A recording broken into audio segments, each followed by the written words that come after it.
اعوذ باللہ السمیع العلیم من الشیطان اللعین الرجیم بسم اللہ الرحمن الرحیم حسبنا اللہ نعم الوکیل نعم المولا ونعم النصیر ثم الصلاة والسلام علی سید الانبیاء والمرسلین خاتم النبیین ورحمۃ للعالمین الملقب بطٰہٰ ویاسین شفیع المذنبین ابی القاسم محمد اللہم صلی علی محمد وعلی محمد وأهل بيته الطيبين الطاهرين المعصومين المظلومين المنتجبين الهداة المهديين أما بعد فقد قال الله سبحانه وتعالى وتبارك في كتابه المبين وقوله الحق بسم الله الرحمن الرحيم ليس البر أن تولوا وجوهكم قبل المشرق والمغرب ولكن البر من آمن بالله واليوم الآخر والملائكة والكتاب والنبيين وآتى المال على حبه ذوي القربى واليتامى والمساكين وابن السبيل والسائلين وفي الرقاب وأقام الصلاة وآتى الزكاة والمؤفون بعهدهم إذا عاهدوا والصابرين في البأساء والضراء وحين البأس اولئک الذین صدقوا واولئک هم المتقون۔ صلوات پڑھیں محمد اور آل محمد۔ حضرات گرامی قدر، یہ سلسلہ کلام کی 7ویں مجلس ہے اور مسلسل یہ بات کہی جا رہی ہے کہ فارم اور چھلکا اور قشر سے زیادہ اہمیت اس مغز، اس ایسنس کی ہے کہ جو اس کے اندر چھپا ہوا ہے، اور چھلکے کا کام یہ ہے کہ اس مغز کی حفاظت کرے کہ جو اس کا مقصد ہے۔ دنیا میں چاہے عطر ہو اور اس کی شیشی، یا اخروٹ ہو اور اس کا چھلکا، یا جتنی مثالیں آپ لے لیں، کہ چھلکے کا مقصد یہ ہے کہ مغز کی حفاظت کر سکے۔ اسی طرح سے رسم کا مقصد یہ ہے کہ وہ اس روح اور اس اسپرٹ کی حفاظت کر سکے جو اس رسم کے پیچھے کار فرما ہے۔ اگر وہ اسپرٹ چلی گئی تو اس رسم کی کوئی اہمیت نہیں رہ گئی۔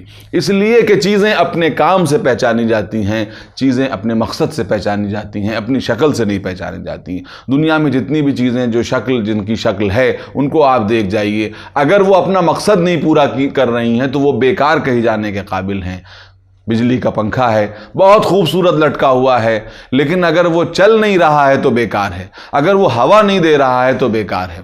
ایک کار ہے بڑی خوبصورت خوش رنگ کھڑی ہوئی ہے، آپ نے کہا کہ صاحب ہم کو اس سے اسٹیشن چھوڑ دیجئے، انہوں نے کہا صاحب کیا کریں، ہے تو بہت خوبصورت لیکن ابھی چلنے سے لاچار ہے۔ بس یہ سننا تھا کہ آپ نے فوراً یہ کہا کہ کار تو ہے مگر بیکار ہے۔ کیوں؟ اس لیے کہ اس کا خوش رنگ ہونا ضروری نہیں ہے، اس کا چلنا ضروری ہے۔ اس کا مقصد ہے کہ یہ چلے۔ اگر یہ اپنا مقصد نہیں پورا کر رہی ہے تو یہ بیکار ہے۔ پنکھا اگر چل نہیں رہا ہے تو بیکار ہے۔ مکان بہت خوبصورت بنوایا لیکن اگر موسم سے آپ کی حفاظت نہیں کر پا رہا ہے تو بیکار ہے۔ اس لیے کہ مکان خوبصورت ہونا اور بات ہے اور جو مقصد اس کا ہے اس کا پورا کرنا اور بات ہے۔ خوبصورت ہونا ثانوی چیز ہے، مقصد کا پورا کرنا پرائمری چیز ہے، اولی چیز ہے۔ تو جب تک وہ اپنے مقصد کو نہ پورا کرے تو وہ بیکار کہی جا سکتی ہے۔ اگر پنکھا مقصد نہ پورا کرے تو بیکار ہے، کار اگر مقصد نہ پورا کرے تو بیکار ہے، مشین اگر اپنا مقصد نہ پورا کرے تو بیکار ہے، مکان اپنا مقصد نہ پورا کرے تو بیکار ہے۔ تو اب ہاتھوں کو جوڑ کے میں آپ کے سامنے پوچھنا چاہتا ہوں کہ اگر دین مقصد پورا نہ کرے تو وہ کیسا ہے؟ شریعت اپنا مقصد پورا نہ کرے تو کیسا ہے؟ اب میں قرآن کی رو سے بتا دوں کہ نماز کسی بھی طرح سے پڑھی جائے اگر برائیوں سے نہیں بچا رہی ہے تو بیکار ہے۔ روزہ کتنی ہی گرمی میں رکھا جائے لیکن اگر متقی نہیں بنا رہا ہے تو بیکار ہے۔ حج کسی بھی کیٹیگری میں کیا جائے اگر آپ کو للہیت آپ کے اندر نہیں پیدا کر رہا ہے تو بیکار ہے۔ اور انفاق کسی بھی کرنسی میں کیا جائے، چاہے وہ ڈالر میں کیا جائے، چاہے وہ درہم میں کیا جائے، چاہے وہ روپے میں کیا جائے، اگر اس کے پیچھے اللہ کی خوشنودی کی نیت نہیں ہے تو یاد رکھیے کہ کتنا بھی کیا جائے وہ بیکار ہے۔ اس لیے کہ مقصد اہم ہوتا ہے، ذریعہ اہم نہیں ہوتا، وسیلہ اہم نہیں ہوتا۔ تو نماز اگر برائیوں سے نہیں روک رہی ہے، نماز اگر فحش سے نہیں روک رہی ہے، روزہ اگر متقی نہیں بنا رہا ہے تو وہ بیکار ہے۔ اس لیے کہ چیز اپنے مقصد سے پہچانی جاتی ہے۔ جہاد اگر اگر اصلاح معاشرہ کے بجائے کسی اور چیز کو اور مقصد کو دماغ میں رکھ کے کیا جائے تو وہ جہاد بیکار ہے، اس لیے کہ پیغمبر کی دلیل موجود ہے۔ ہماری کیا حیثیت ہے کہ ہم کس کو بیکار کہیں؟ پیغمبر کے سامنے جب کوئی مارا گیا اور کہا کہ یہ تو سیدھے جنت میں جائے گا، پیغمبر نے کہا ہرگز نہیں، اس لیے کہ یہ میدان جنگ میں مال غنیمت کے لیے آیا تھا۔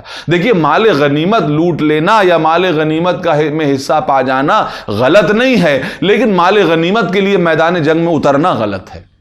کیوں؟ کیونکہ یہ ثانوی چیز ہے، ثانوی کو ثانوی رہنے دیجئے، اس کو پرائمری نہ بنائیے، اس لیے کہ اگر آپ نے اسے پرائمری بنا دیا تو بات گڑبڑ ہو جائے گی۔ تو دین اور شریعت اگر اپنا مقصد نہ پورا کرے تو اس کا کیا مقصد ہے؟ وہ نماز جو آپ کو انسان نہ بنا سکے، وہ نماز جو آپ کو برائیوں سے نہ روک سکے، تو اس کی رکعتیں گننے سے آپ یاد رکھیے کہ آپ کو ایکسرسائز کا فائدہ ہو سکتا ہے، آپ کو روح نماز کا فائدہ نہیں ہو سکتا، کہ جس کی جو ڈیفینیشن قرآن نے دی ہے کہ ان الصلاۃ تنہی عن الفحشاء والمنکر، کہ برائیوں اور بے حیائیوں سے نماز روکتی ہے۔ اگر نماز یہ روک نہیں رہی ہے تو سمجھ لیجئے کہ آپ کی دنیا میں اس کے ہاتھ پیر ہلانے کا فائدہ تو ہو جائے گا، لیکن اللہ کی بارگاہ میں قابل قبول نہیں ہے۔ کیوں؟ اس لیے کہ چیزیں مقصد سے پہچانی جاتی ہیں، مقصد نہیں تو کچھ نہیں۔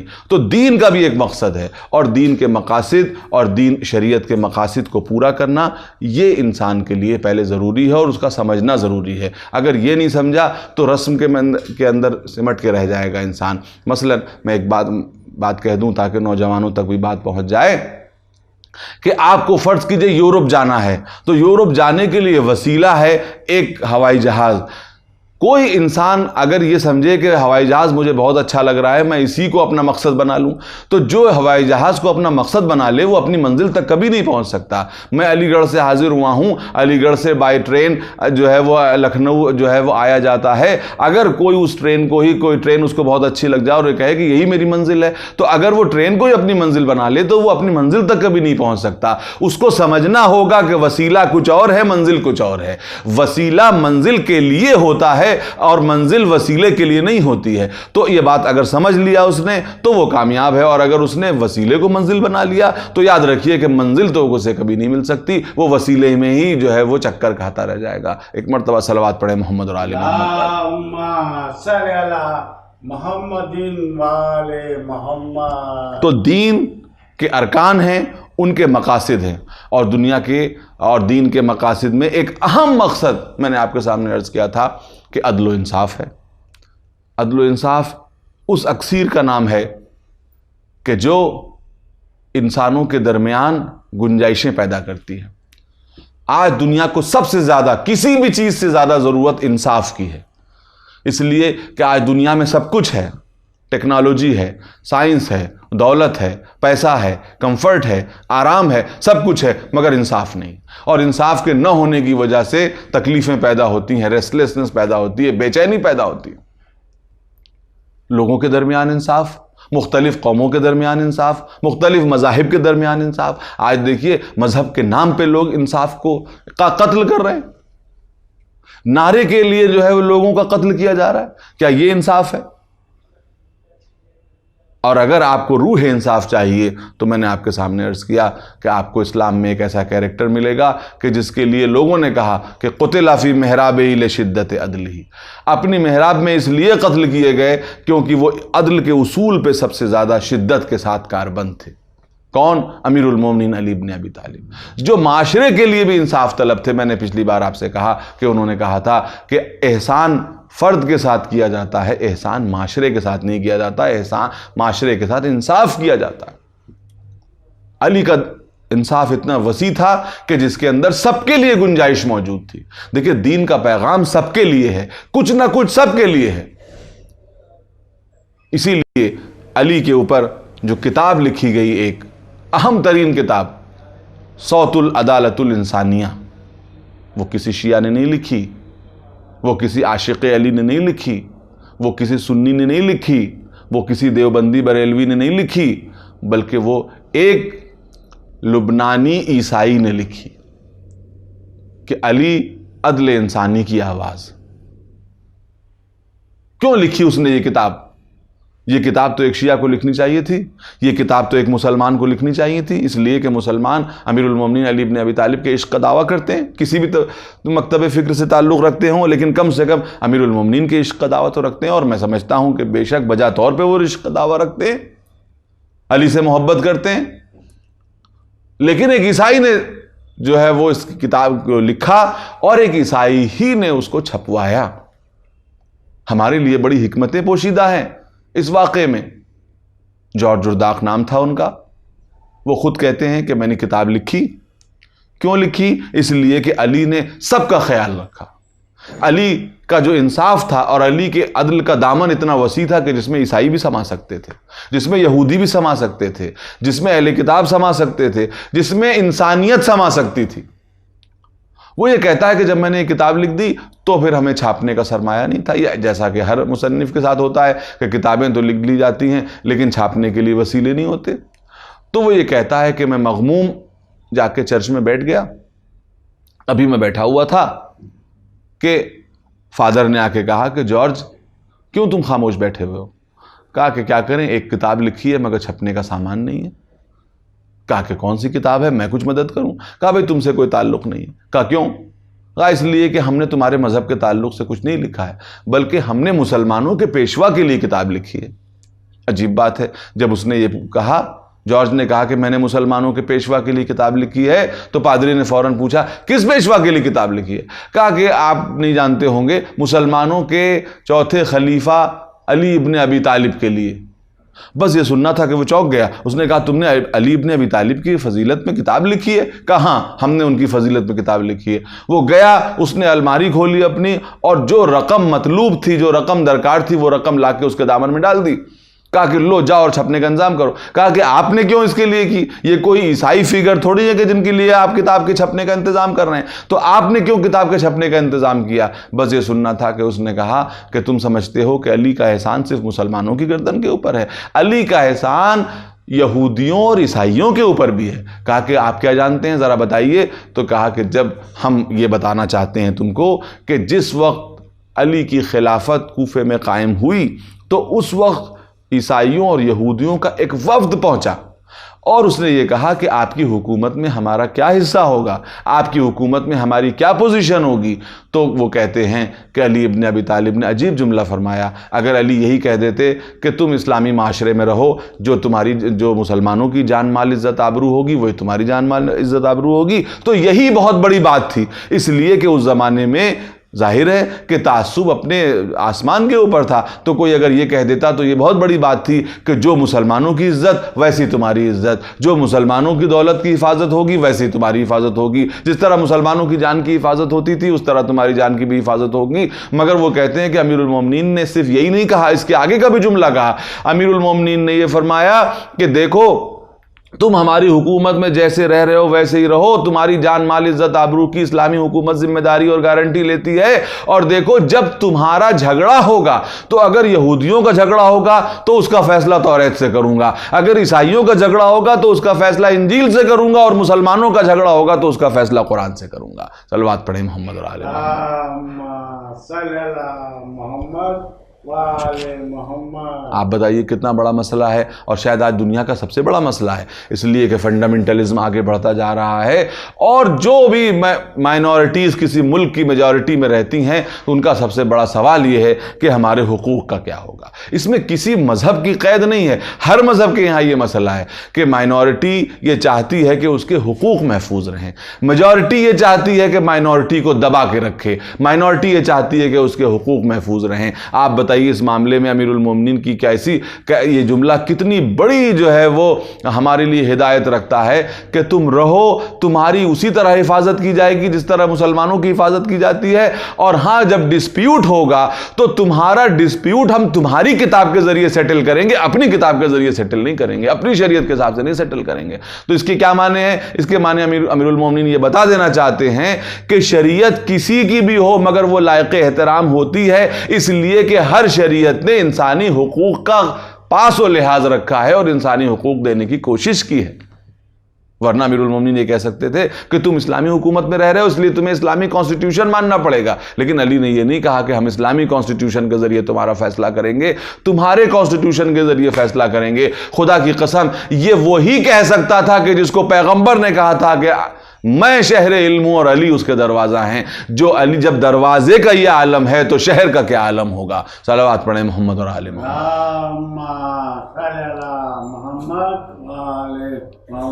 دروازہ یہ کہہ رہا ہے کہ تمہارا کوئی جھگڑا ہوگا تو اس کا فیصلہ میں توریت سے کروں، تمہاری کتاب سے کروں گا۔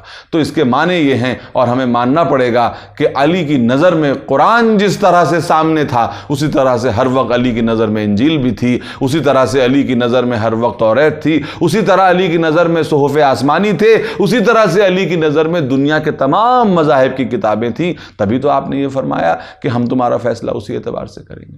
اگر کوئی ایسا قابل اور ایسا جاننے والا اور ایسا عالم جو ہے مسند حکومت میں بیٹھ جائے تو آپ بتائیے کہ رعیت کی فلاح و بہبود کا کیا عالم ہوگا۔ مگر اللہ اکبر، امیر المومنین کی بھی جو اتنی دشمنیاں کی گئیں، ان کے کاموں میں روڑے اٹکائے گئے، وہ اسی لیے کیونکہ وہ عدل کے طلبگار تھے، اور دنیا عدل کو برداشت نہیں کر پاتی۔ اصل میں معاملہ یہ ہے، دنیا عدل کی آواز لگاتی ہے، لیکن جیسے ہی عدل کا نفاذ ہوتا ہے، دنیا کی ایک بہت بڑی جو پاپولیشن ہے وہ عدل کا نفاذ برداشت نہیں کر پاتی۔ کیونکہ وہ امتیازی سلوک چاہتی ہے۔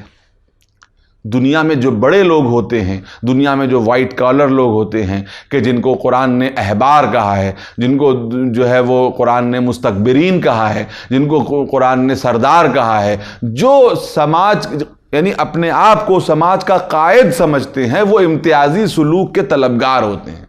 یہاں جو الہی نمائندہ ہے وہ دنیا کے لیے کیوں امتیازی سلوک کا طلبگار ہوگا جب وہ اپنے لیے امتیازی سلوک کا طلبگار نہیں ہو سکتا؟ جب وہ اپنے بھائی کے لیے امتیازی سلوک روا نہیں رکھ سکتا تو وہ دوسروں کے لیے امتیازی سلوک کیا روا رکھے گا؟ یہ امیر المومنین ہیں کہ جو دکھاتے ہیں، اپنی ابا کو دکھاتے ہیں۔ مسلمانوں دیکھو، یہ وہی ابا ہے کہ جو میں مدینے سے لے کے آیا تھا اور جس میں اتنے پیوند ہیں، میں نے تمہارے بیت المال میں سے ایک دانہ لینے کی کوشش نہیں کی ہے۔ آپ بتائیے دنیا میں کوئی حاکم ہے ایسا کوئی حاکم ہے کہ جو بیت المال سے کچھ نہ لے؟ یہاں تو جو حاکم بن جاتا ہے وہ دنیا کے خزانوں کو، دبے کچلے لوگوں کی دولت کو، ٹیکس سے جمع کی ہوئی دولت کو اپنے باپ کی جاگیر سمجھنے لگتا ہے اور اس کو جس طرح سے چاہتا ہے خرچ کرتا ہے۔ لیکن یہ علی ابن ابی طالب ہیں کہ جو پیراہن مدینے سے لائے تھے وہی پیراہن کوفے میں استعمال کر رہے ہیں۔ علی کی غیرت یہ گوارہ نہیں کرتی کہ اپنے پہننے کا کپڑا بیت المال میں سے لے لے۔ یہ علی ابن ابی طالب ہے جو اپنے بھائی کو واپس پلٹا سکتے ہیں۔ تو ظاہر ہے کہ عام مسلمانوں کے لیے وہ کس طرح سے، اور کہتے ہیں کہ سب ایک ہیں میری نظر میں، جو مال آئے گا ہم برابر سے بانٹیں گے۔ جو کہتا ہے کہ امتیازی سلوک ہمیں چاہیے تو امیر المومنین اس کا جواب یہ دیتے ہیں کہ تمہارے اسلام کی خدمتیں ہوں گی، میں انکار نہیں کرتا، لیکن ان خدمتوں کا صلہ تمہیں اللہ سے ملے گا، دربار سے نہیں ملے گا۔ یہاں تو ہم عدل و انصاف کریں گے، ہاں اللہ کے دربار میں۔ تو آپ یہ بتائیے، مگر سب سے بڑا مسئلہ یہ تھا کہ کون علی کے سامنے جا کے یہ کہتا کہ ہمارے بہت زیادہ بڑے کنٹریبیوشن ہے اسلام کے لیے؟ اس لیے کہ کون ایسا موجود تھا کوفے یا مدینے میں کہ جس کا اسلام کے لیے تعاون اور اسلام کے لیے کنٹریبیوشن امیر المومنین علی ابن ابی طالب سے زیادہ ہو؟ کون ایسا تھا؟ تو کوئی جا کے یہ کہہ ہی نہیں سکتا تھا، اس لیے کہ اگر وہ یہ کہتا تو امیر المومنین یہ کہتے کہ ذرا انصاف سے بتاؤ کہ میں نے اسلام کے لیے زیادہ کام کیا ہے تم نے، تو جب بتاؤ میں اپنے دوش کے اوپر جو ہے وہ پیوند لگی ہوئی ابا پہنے ہوئے ہوں تو میں تمہارے لیے کس طرح سے امتیازی سلوک کا جو ہے روادار ہو سکتا ہوں؟ اس لیے دنیا نے سازشوں کا بازار گرم کر دیا، علی کے عدل کو برداشت نہیں کر سکے۔ میں نے یہی تو کہا کہ دنیا جو ہے وہ بہت سے نعرے ایسے لگاتی ہے جس کو وہ خود برداشت نہیں کر سکتی۔ عدل و انصاف کا نعرہ یاد رکھیے، ہمیشہ عدل و انصاف کا نعرہ غریبوں اور دبے ہوئے کچھ لوگوں کو بہلانے کے لیے لگایا جاتا ہے، اس لیے کہ جو عدل کا نعرہ لگا رہا ہے سب سے پہلے وہ امتیازی سلوک کا طلبگار ہونے کے لیے سامنے آ جاتا ہے۔ اسلام کے ساتھ یہی ہوا کہ اسلام کی ناؤ جو بھنور میں پھنسی وہ اس لیے پھنسی کہ کچھ بڑے تھے جو یہ چاہتے تھے کہ ہمیں زیادہ بڑا شیئر مل جائے۔ ہمیں زیادہ بڑا حصہ مل جائے، ہمیں امتیازی سلوک ہمارے ساتھ کیا جائے، اور امتیازی سلوک کرنے کے لیے اسلام روادار نہیں تھا۔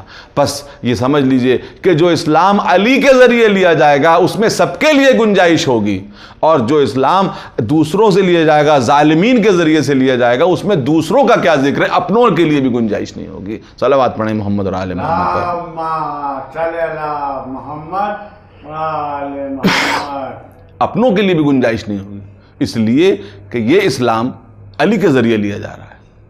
علی بتائیں گے کہ یہودی ہے مگر حقدار ہے، عیسائی ہے مگر حقدار ہے، دشمن ہے مگر حقدار ہے، اس لیے کہ اللہ نے اس کو پیدا کیا ہے، اور جب اللہ نے اس کو پیدا کیا ہے تو اس کے بعد اب ہمیں حق نہیں ہے کہ ہم اس کی روزی کو بند کر دیں، ہمیں حق نہیں ہے کہ ہم اس کے اوپر عرصہ حیات کو تنگ کر دیں، اس لیے کہ جب اللہ نے اس کے اوپر عرصہ حیات کو تنگ نہیں کیا تو ہم کیسے اس کے اوپر عرصہ حیات کو تنگ کر سکتے ہیں۔ بس میرے دوستو، یہ آیہ کریمہ اسی پیغام کو ہمارے سامنے پیش کرتی ہے۔ تھوڑا سا میں چاہتا ہوں کہ آیت کو اور آگے بڑھایا جائے۔ ابھی تک میں نے آپ کے سامنے عرض کیا کہ نماز کو قائم کریں اور زکوٰۃ ادا کریں، مصرف بھی بتا دیا۔ اس کے بعد میں نے آپ کے سامنے عرض کیا کہ وعدہ کرے تو پورا کرے۔ یہ مسلمان کی سب سے بڑی شان ہے کہ جب وہ کوئی وعدہ کرے تو اس کو پورا کرے۔ اب آیت اور آگے بڑھتی ہے، اور ایک قدم آگے بڑھ کے آیت کہتی ہے کہ صبر کرنے والے ہوں۔ جب تم نے یہ سب کر لیا تو اب صبر کرو۔ کن چیزوں میں صبر کرو؟ فی البأساء والضراء، تکلیفوں، ہارڈشپ، مصیبتوں اور جنگ میں صبر کرنے والے ہوں۔ عجیب بات ہے کہ آپ دیکھیے، جگہ جگہ اسلام نے میدان جنگ میں اترنے والوں کے لیے لفظ صبر کا استعمال کیا ہے۔ اب آپ بتائیے، صبر کا استعمال یعنی بظاہر جو ہم صبر کا جو ہے معنی سمجھتے ہیں، اس کے اعتبار سے صبر کے کیا معنی ہو سکتے ہیں؟ میدان جنگ میں جانے پر صبر کی کیا بات ہے؟ صبر تو وہ ہے کہ جب کوئی آ کر کے ہمارا حق چھینے تو ہم اس کے اوپر صبر کر لیں۔ یہ عام طور پہ عرف عام میں سمجھا جاتا ہے، لیکن قرآن نے جگہ جگہ کہا ہے کہ صبر کرنا، میدان جنگ سے صبر کو ریلیٹ کیا ہے۔ ایک قرآن کی آیت ہے کہ ان یکن منکم 20 صابرون، اگر تمہارے درمیان 20 صبر کرنے والے ہوں گے سیغلبوا 200، تو وہ 200 کے اوپر غالب آ جائیں گے۔ تو اس کے معنی کیا ہے کہ صبر کسی ایسے جوہر کا نام ہے جو انسان کے اندر شجاعت کو پیدا کر دیتا ہے، شجاعت کو پیدا کر دیتا ہے۔ تو صبر کرنے والے ہوں، جس وقت مصیبت آئے، جس وقت بھوک آئے، جس وقت جو ہے وہ تکلیفیں آئیں، جس وقت ہارڈشپس آئیں، جس وقت جو ہے وہ زخم لگے، اس وقت صبر کرنے والے ہوں۔ اور صبر کی کوالٹی کیا ہے؟ قرآن نے 2 جگہوں پہ یہ بات کہی ہے کہ صبر کی کوالٹی یہ ہے کہ وہ 1 کو 10 کے برابر بنا دیتا ہے۔ ان یکم منکم 20 صابرون، اگر تمہارے درمیان 20 بھی صبر کرنے والے ہوں گے 200 کے اوپر غالب آ جائیں گے۔ تو 20 صبر کرنے والے 200 پہ غالب، اس کے معنی 1 کس کے برابر ہوا؟ 10 کے برابر ہوا۔ صبر وہ کوالٹی ہے جو ایک انسان کو 10 کے برابر بنا دیتی ہے۔ غیر صابر اگر 10 ہیں تو ایک صابر کا مقابلہ نہیں کر سکتے، اس لیے کہ صبر ایک ایسی کوالٹی کا نام ہے۔ صبر کیا ہے؟ اللہ کے دیے ہوئے، اللہ کے پیدا کیے ہوئے حالات اور اللہ کی پیدا کی ہوئی، اللہ کے دیے ہوئے معاملات کے اوپر راضی ہو جانا صبر کرنے کا یہ مفہوم ہے کہ مصیبت کے وقت وہ صبر کریں، مصیبت کے وقت بے چین نہ ہو جائیں۔ بھوک بھی آئے گی، پیاس بھی آئے گی، موت بھی آئے گی، بیماریاں بھی آئیں گی، زخم بھی لگے گا، اس وقت صبر کریں۔ مسلمانوں دیکھو، ایسے کون لوگ ہیں کہ جنہوں نے بھوک کے وقت صبر کیا، پیاس کے وقت صبر کیا، مصیبت کے وقت صبر کیا، میدان جنگ میں صبر کیا؟ ہمیں تو کچھ ذوات مقدسہ ایسی نظر آتی ہیں کہ جنہوں نے بھوک میں اس طرح سے صبر کیا کہ پورا کا پورا سورہ دہر ان کی شان میں اترا۔ صرف بڑوں نے صبر نہیں کیا، چھوٹے چھوٹے بچوں نے بھی صبر کیا اور بتا دیا کہ ہم بھوک اور پیاس کا سامنا کرنے کو تیار ہیں، مگر ہم یہ اس بات پہ تیار نہیں ہیں کہ کوئی ہمارے دروازے پر آئے اور بھوکا واپس چلا جائے۔ ہم بھوکے رہ سکتے ہیں، بھوکا رہنا کسی کا گوارا نہیں کر سکتے۔ ہم صابرین کی جماعت ہیں۔ مصیبت کا سامنا کرنے کی طاقت جس چیز کے ذریعے ملتی ہے اس کا نام ہے صبر۔ روزے کو بھی صبر کہا گیا ہے اس لیے کہ ایک انٹرنل قوت کا نام صبر ہے. ایک ایسی انسان کے اندر ڈیفینسو پاور پیدا ہو جائے کہ جس سے سر ٹکرا ٹکرا کر مصیبتیں ختم ہو جائیں لیکن وہ ختم نہ ہونے پائے. اسے صبر کہا گیا ہے. تو وہ صبر کرے فی البأساء والضراء وحین البأس، اور وہ کہ جس وقت جنگ موجود ہو، جنگ ہو رہی ہو، اس وقت وہ صبر کرے. صبر کا مطلب یہ کہ وہ صبر کا ایسا پہاڑ ہو کہ کوئی اور اپنی جگہ سے ٹلے تو ٹلے مگر وہ اپنی جگہ سے نہ ٹلے. تو ہمیں اسلامی جنگوں میں پیغمبر کے ساتھ ایک ایسی ذات نظر آتی ہے جو ہر مقام پر پیغمبر کا سایہ نظر آتی ہے. لوگ ٹلیں تو ٹلیں لیکن وہ اپنی جگہ سے نہ ٹلے. اور اس کی زندگی کا ایک عجیب ہمیں جو ہے وہ لمحہ نظر آتا ہے کہ اگر سب ہیں وہ نہیں ہے تو پیغمبر اسے بلاتے ہیں، اور اگر وہ ہے اور کوئی نہیں ہے تو پیغمبر کے لیے اکیلا وہی کافی ہے. جنگ احد مجھے کچھ کہنا مقصود نہیں ہے، بہت سے لوگ، تمام تاریخی کتابیں موجود ہیں، آپ جا کے پڑھ لیجئے، حوالے دیکھ لیجئے. جس کو حوالے نہ ملیں وہ مجھ سے آ کے حوالہ لے جائے کہ بہت سے لوگ بھاگ گئے تھے، بہت سے لوگ بھاگ گئے تھے. اس بحث میں نہیں پڑھنا کہ کون کون بھاگ گیا تھا، بہت سے لوگ بھاگ گئے تھے، لیکن وہ ہے کہ جو صبر کے ساتھ میدان جنگ میں موجود ہے. یہاں تک کہ ڈیفنس کرتے کرتے، صبر کرتے کرتے اور دفاع کرتے کرتے اس مقام تک پہنچ گئے کہ پیغمبر کو پا لیا. پیغمبر زخموں سے چور ایک گڑھے میں ہیں، واپس لے کے آئے، منہ دھلایا. پیغمبر نے فرمایا اے علی، تم جب دوسرے مجھے چھوڑ کے چلے گئے تھے تو تم کیوں نہیں چلے گئے؟ مولا نے فرمایا یا رسول اللہ، کیا میں بھی ایمان لانے کے بعد کافر ہو جاتا؟ معلوم یہ ہوا کہ جو صبر کا دامن چھوڑ دے تو یہ اس کے برابر ہے کہ گویا اس نے کفر اختیار کیا، نعمت الہی سے کفر اختیار کیا. خیبر کا وہ موقع ہے کہ جب سب تھے وہ نہ تھا تو سب گئے آئے، لیکن آخرکار پیغمبر نے فرمایا کہ کل میں اس کو علم دوں گا. اب وہ موجود نہیں ہے، کل میں اس کو علم دوں گا کہ جو قرار و غیر فرار ہوگا. بس اس کے بعد لوگوں نے یہ کہا کہ ہم سمجھ گئے کہ پیغمبر کا منشا کیا ہے. اس کو بلایا گیا. یا رسول اللہ، سب موجود تھے، ان کو بلانے کی ضرورت کیا تھی؟ تو پیغمبر فرمائیں گے کہ یہ وہ ذات ہے کہ جب تک پیغمبر کے پاس نہ آ جائے، پیغمبر کے لیے جو اللہ کی مدد ہے وہ کبھی پوری نہیں ہو سکتی. اس لیے کہ اللہ کی مدد کا نام، پیغمبر کے لیے اللہ کی مدد کا نام علی ابن ابی طالب.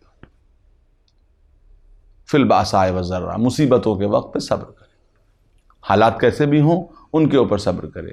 صبر ایک دفاعی قوت کا نام ہے، ایک ڈیفینسو پاور کا نام ہے کہ جو انسان کے اندر پیدا ہو جاتی ہے. جب پیدا ہو جاتی ہے تو انسان 10 لوگوں کا مقابلہ کرنے کی طاقت رکھتا ہے. یہ قرآن کی ڈیفینیشن ہے، یہ قرآن کی آیت بتا رہی ہے کہ یہ متقین کی علامتیں ہیں. متقین کون ہیں؟ جو صبر کرتے ہیں. متقین کون ہیں؟ جو اپنی جیب میں ہاتھ ڈالتے ہیں اور اللہ اور اس کی مخلوق کا جو حق ہے اس کو وہ ادا کر دیتے ہیں. متقین کون ہیں؟ کہ جو کسی سمت کی طرف محدود نہیں ہوتے ہیں بلکہ وہ عبادت کے مقصد اور روح عبادت کو سمجھتے ہیں. وہ یہ نہیں سمجھتے کہ ہم نے کسی طرف منہ کر لیا تبھی عبادت ہوگی، بلکہ وہ یہ جانتے ہیں کہ اللہ نے سمت کا تعین اس لیے کیا ہے تاکہ مرکزیت حاصل ہو جائے، تاکہ یونیفارمٹی حاصل ہو جائے، تاکہ یکرنگی حاصل ہو جائے. مگر ہم کسی کو، اور آپ یہ دیکھیے کہ روایات ملتی ہیں کہ بھئی کئی بار جو ہے وہ خانہ کعبہ کو مخاطب کر کے کہا گیا ہے کہ خانہ کعبہ ایک سمبل ہے، تقدس کا سمبل ہے، مگر خود خانہ کعبہ کا سجدہ نہیں کیا جاتا. تقدس کا سمبل ہے، اللہ کی نشانی ہے. جس کو دیکھ کے اللہ کی یاد آئے وہ اللہ کی نشانی ہے. خانہ کعبہ کا کیا ذکر ہے؟ قرآن نے جو ہے وہ صفا و مروہ پہاڑی کو اللہ کی نشانی کا، ان الصفا والمروہ من شعائر اللہ. صفا اور مروہ اللہ کی نشانیوں میں سے ایک نشانیاں ہیں. پتھر، مٹی، ناقہ، حاضی ناقۃ اللہ، یہ اللہ کا ناقہ ہے. ناقہ حضرت صالح کو اللہ کا ناقہ کہا گیا، اللہ کا ناقہ ہے. اللہ کے ناقے کا کیا مطلب ہے؟ کہ اللہ کی قدرت کی یاد آ رہی ہے اس کو دیکھ کر کے. پہاڑی کو دیکھ کے اللہ کی قدرت یاد آ سکتی ہے، خانہ کعبہ کو دیکھ کے اللہ کی قدرت یاد آ سکتی ہے، قربانی کے جانور کو دیکھ کے اللہ کی یاد آ سکتی ہے. اس لیے کہا گیا کہ اس کا بھی احترام کرو. جس کو دیکھ کے اللہ کی یاد آئے اس کا احترام کرو. تو جس کی سخاوت کو دیکھ کے اللہ کی سخاوت یاد آئے، جس کے علم کو دیکھ کر اللہ کا علم یاد آئے، جس کے رحم کو دیکھ کر اللہ کا رحم یاد آئے، تو اگر اس کا ذکر عبادت رسول فرما دیں تو اس میں تعجب کی کیا بات ہے؟ یہی وجہ ہے کہ پیغمبر نے فرمایا زینوا مجالسکم بذکر علی ابن ابی طالب، اللہ کے اپنی مجلسوں کو زینت دو علی کے ذکر کے ساتھ۔ کیوں؟ کیونکہ اس میں جو کچھ ذکر ہوگا وہ اصل میں بالوسیلہ اللہ کا ذکر ہوگا، کیونکہ یہ وہ لوگ ہیں کہ جن کو دیکھ کر کے اللہ کی صفات یاد آتے ہیں۔ اب کسی نے علی کے چہرے کو وجہ اللہ کہہ دیا تو اس میں تعجب کی کیا بات ہے؟ بھئی وجہ اللہ کہہ دینا، جب خود قرآن ید اللہ کے لفظ استعمال کر رہا ہے، ید اللہ فوق ایدیہم، اللہ کا ہاتھ ان کے ہاتھوں کے اوپر ہے، رسول کے ہاتھ کو اللہ نے ید اللہ کہا۔ قرآن میں کہہ دیا کہ یا ابلیس ما منعک ان تسجد لما خلقت بیدی، تو نے کیوں انکار کیا اس کو سجدہ کرنے سے جس کو میں نے اپنے دونوں ہاتھوں سے پیدا کیا اور دونوں ہاتھوں سے تخلیق کیا۔ تو آپ یہ بتائیے کہ جس کو دیکھ کر کوئی خدا کی یاد آئے، جس قوت کو دیکھ کر خدا کی قوت کی یاد آئے، اگر اسے ید اللہ کہہ دیا جائے تو اس میں تعجب کی کیا بات ہے؟ جن آنکھوں کو دیکھ کے خدا کی آنکھیں یاد آئیں ان کو اہل اللہ کہہ دیا جائے تو تعجب کی کیا بات ہے؟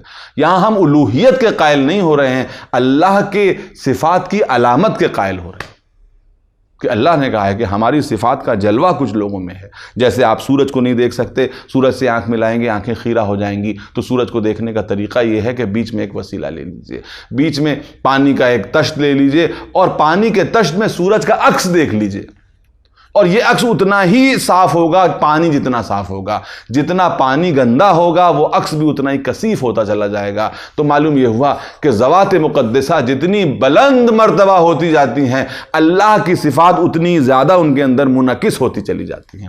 صلوات پڑھیں محمد اور آل محمد۔ اللہم صلی اللہ محمد و آل محمد۔ تو میرے دوستو، آیت اپنے جو ہے وہ آخری منزلوں تک پہنچ رہی ہے کہ جس کو میں نے آپ کے سامنے جو ہے وہ نمونہ عمل اور کے طور پر آپ کے سامنے پیش کیا تھا اور قرآن نے پیش کیا ہے، اور جس کو میں نے آپ کے سامنے اپنے کلام کے موضوع کے طور پر پیش کیا کہ نیکی یہ نہیں ہے، نیکی علامتوں کا نام نہیں ہے، نیکی حقیقتوں کا نام ہے۔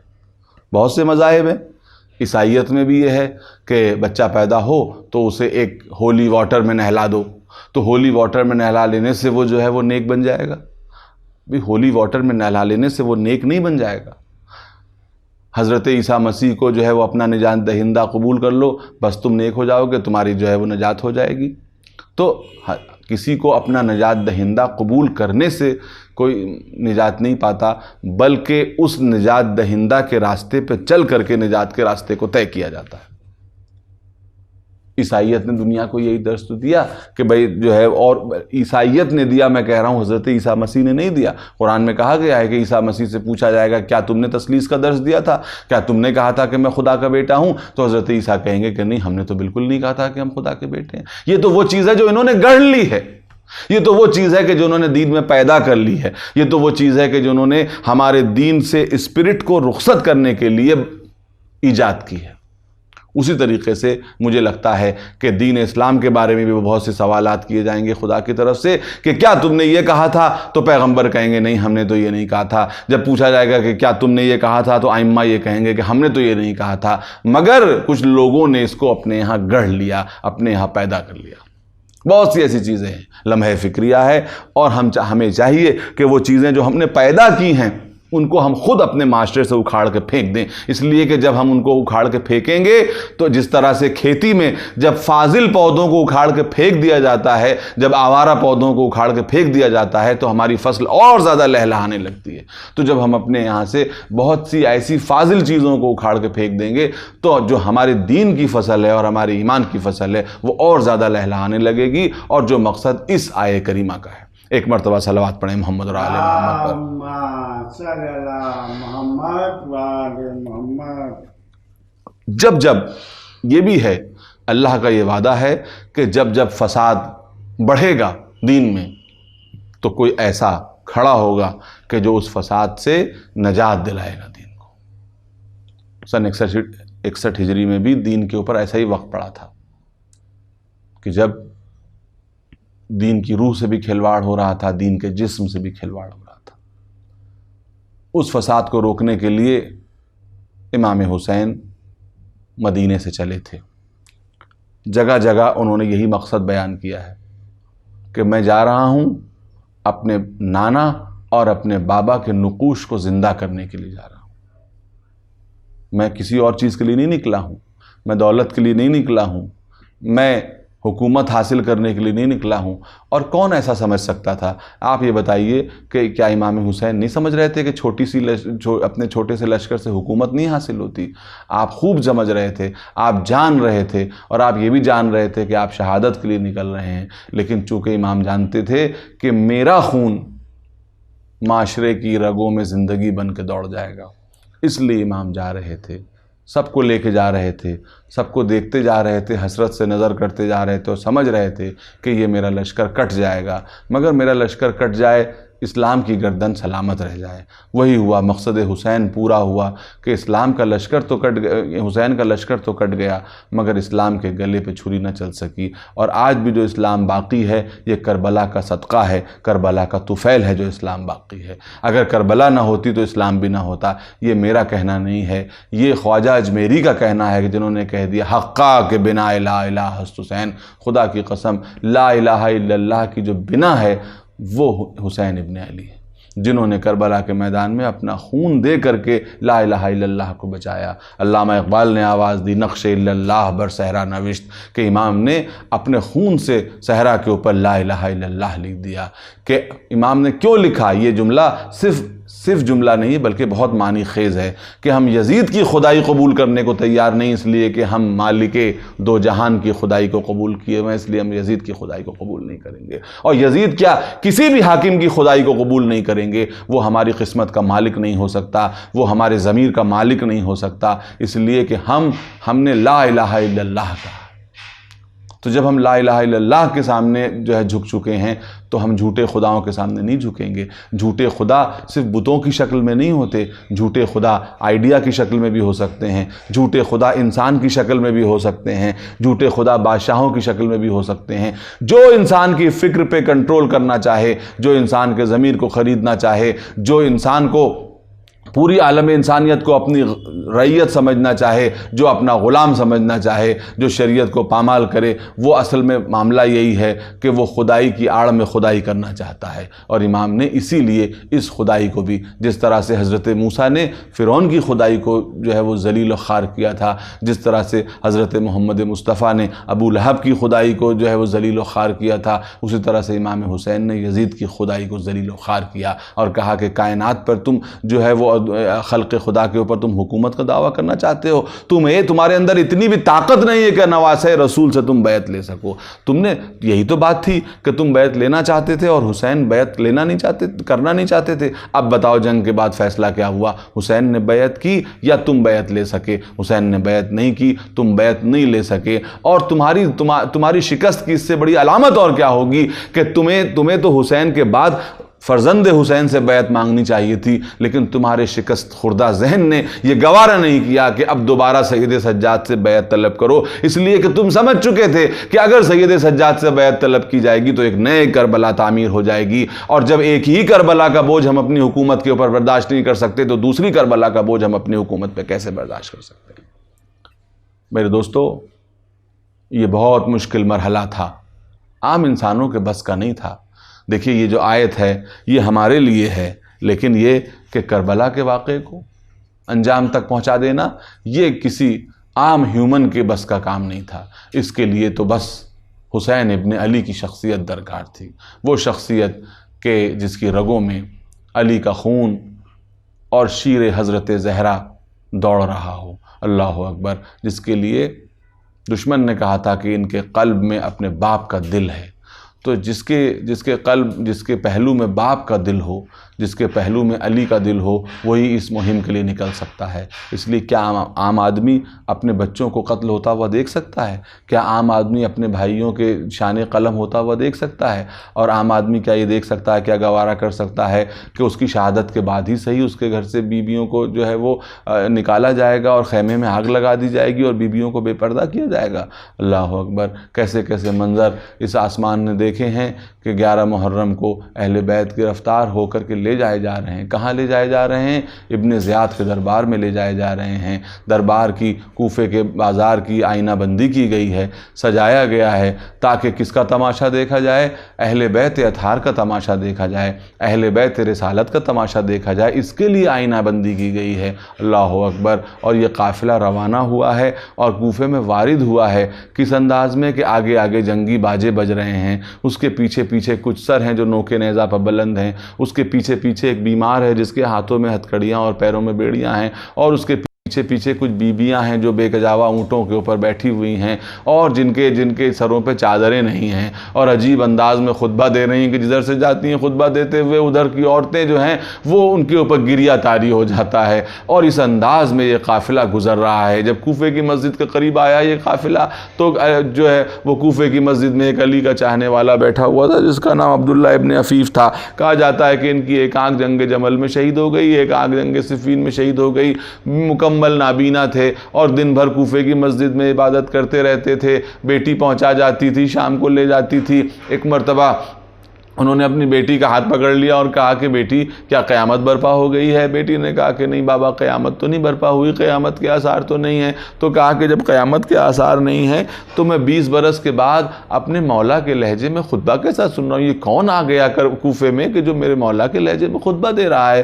تو کہا کہ بابا ایک قافلہ گزر رہا ہے، بے سر و سامانی کے عالم میں اسیر قافلہ ہے، اور اس قافلے میں ایک بی بی ہیں کہ جو اس انداز میں خطبہ دے رہی ہیں کہ معلوم ہوتا ہے کہ علی کی زبان سے الفاظ نکل رہے ہیں۔ بس یہ سننا تھا کہ بے قرار ہو گئے۔ کہا کہ اس قافلے میں کیا کوئی مرد بھی ہے؟ کہاں ایک مرد تو ہے مگر اس کے ہاتھوں میں ہتھکڑیاں ہیں، پیروں میں بیڑیاں ہیں۔ کہا مجھے اس مرد کے پاس لے چلو۔ ایک مرتبہ لے گئے اور پوچھا، بس میں درمیان کے واقعات کو ختم کر رہا ہوں، بس پوچھا کہ اے مرد یہ بتا دے کہ میں اس قافلے میں کون ہے جو میرے مولا کے لہجے میں خطبہ دے رہا ہے؟ بس جو میرے مولا سنا تو سمجھ گئے کہ یہ کوئی ہمدرد آیا ہے، کوئی دوست آیا ہے۔ کہا کہ تم علی کو جانتے ہو؟ کہا علی میرے آقا و مولا ہیں۔ یہ سننا تھا کہ کہا کہ عبداللہ اچھا ہوا کہ تمہاری آنکھیں نہیں ہیں، اس لیے کہ اگر آنکھیں ہوتی تو کیا تم علی کی بیٹی کو بے پردہ دیکھ سکتے تھے؟ یہ سنا تو ایک دم سے کانپ اٹھے۔ ایک مرتبہ نجف کا رخ کیا، کہا کہ میرے مولا آپ نے ٹھیک کہا تھا کہ تمہیں آئندہ آنکھوں کی ضرورت نہیں ہوگی۔ اگر آج عبداللہ کے پاس آنکھیں ہوتی تو وہ کس طرح سے دیکھتا کہ حسین کا سر نوکے نیزہ پر اور زینب بے کجاوا اونٹوں پر کوفے میں لائی جا رہی ہے۔ سیعلم الذین ظلموا ایام منقلبون